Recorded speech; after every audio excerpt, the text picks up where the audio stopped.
Bakit kapag ikaw ang mas interesado, sila ang lumalayo? Pero kapag tumahimik ka, biglang sila ang naghahabol. Nakaranas ka na ba nito?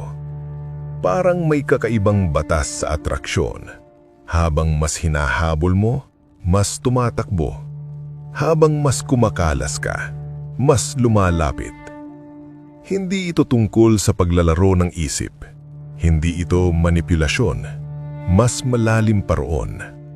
Sa pananaw ng Stoicism, may kinalaman ito sa value, self-control, at kung paano mo pinapakita ang iyong sarili sa mundo.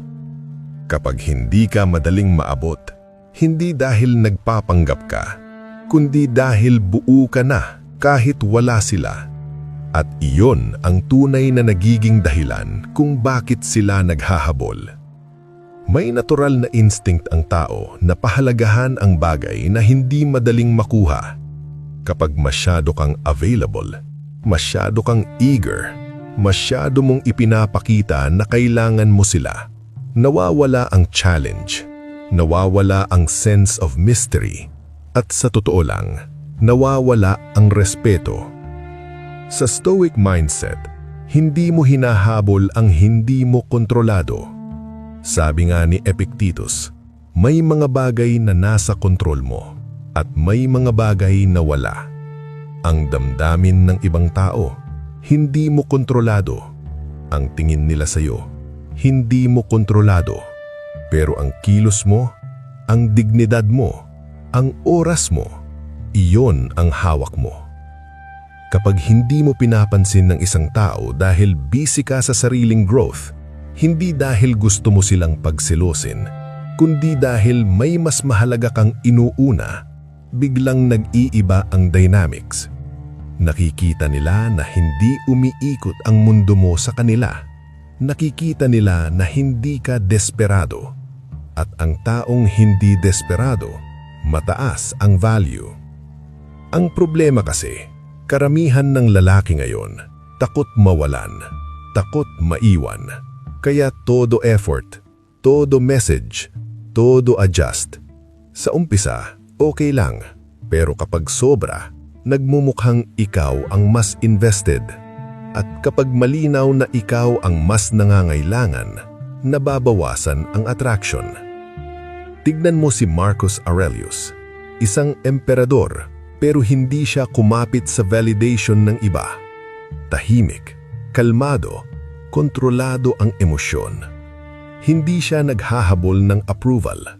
At iyon ang ora ng isang taong hinahabol. Hindi dahil may ginagawa siyang dramatic, kundi dahil stable siya. Kapag hindi mo pinapansin, may dalawang pwedeng mangyari. Una, tuluyan silang mawala. Pangalawa, sila ang lalapit. Pero anuman ang mangyari, panalo ka pa rin. Bakit? Dahil hindi ka nag-compromise ng self-respect mo.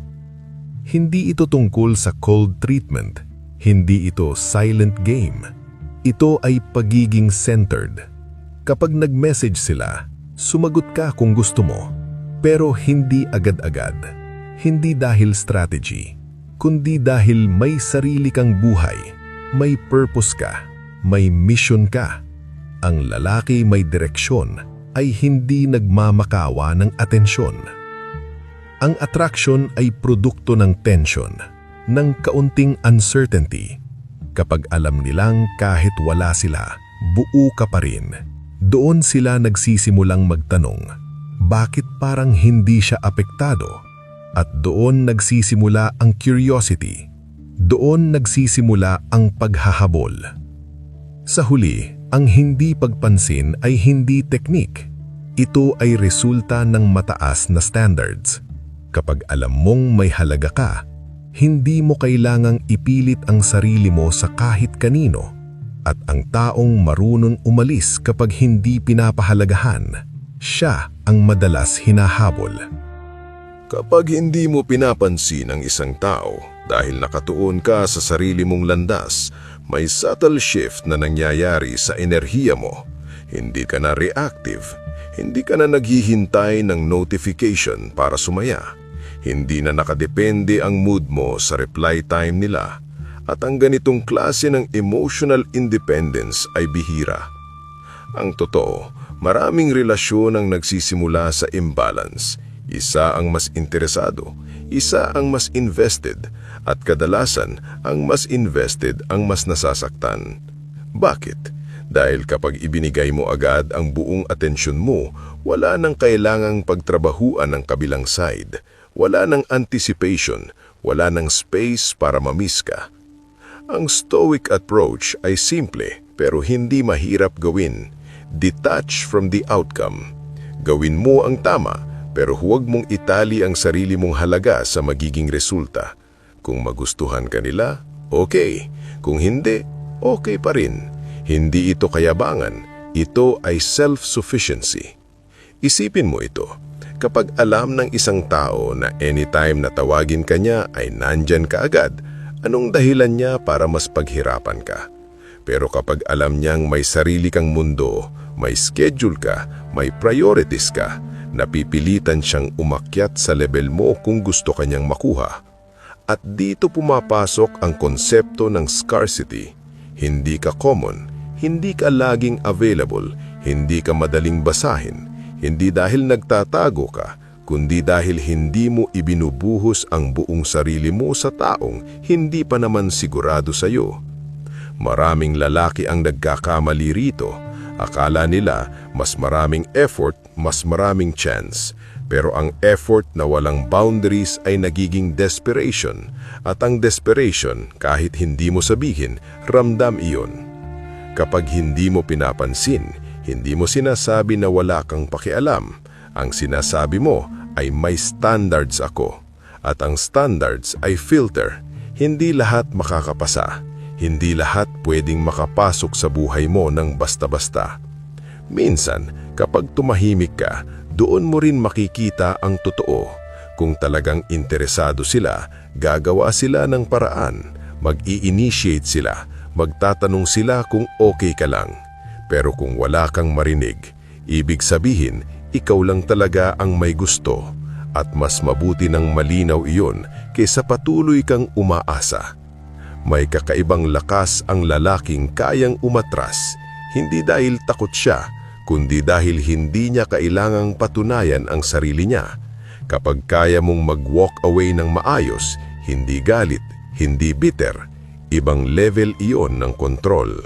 At kapag naramdaman nilang hindi ka natitinag, doon nagsisimula ang pagbalik.